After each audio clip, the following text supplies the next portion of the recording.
সাংবাদিক দম্পতি সাগর সরোয়ার এবং মেহেরুন রুনি হত্যা মামলার তদন্ত প্রতিবেদন দাখিলের তারিখ আবারও পিছিয়েছে। এ নিয়ে ১১৬ বারের মতো তারিখ পিছিয়ে নতুন তারিখ নির্ধারণ করা হয়েছে।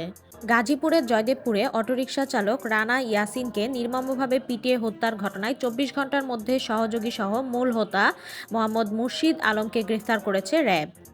জননিরাপত্তা বিধান ও আইন শৃঙ্খলা পরিস্থিতি স্থিতিশীল রাখতে ঢাকা মহানগর এলাকায় চলমান অভিযানে গত ২৪ ঘন্টায় ১৬৭ অপরাধীকে গ্রেফতার করা হয়েছে। সদ্য নিয়োগ পাওয়া পিএসসির ৭ সদস্য শপথ নিয়েছেন। প্রধান বিচারপতি ডক্টর সৈয়দ রিফাত আহমেদ রবিবার সকালে শপথ বাক্য পাঠ করান। রংপুরে টয়লেটের সেপটিক ট্যাঙ্ক থেকে ৪ বছরের এক শিশুর গলিত মরদেহ উদ্ধার করেছে সেনাবাহিনী।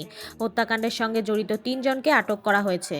এবার গভীর রাতে লালমনিরহাটের দহগ্রাম সীমান্তে শূন্যরেখার কাছে কাঁটাতারের বেড়া ও লোহার খুঁটি বসিয়েছে ভারতীয় সীমান্তরক্ষী বাহিনী বিএসএফ। সাবেক ডাক ও টেলিযোগাযোগ মন্ত্রী মোস্তফা জব্বারের বান্ধবী ফারজানা শাকি এবং CCTC deputy commissioner Mohammad Nazmul ইসলামের বিরুদ্ধে নির্যাতন ও হেফাজত মৃত্যু আইনে মামলা দায়ের করা হয়েছে।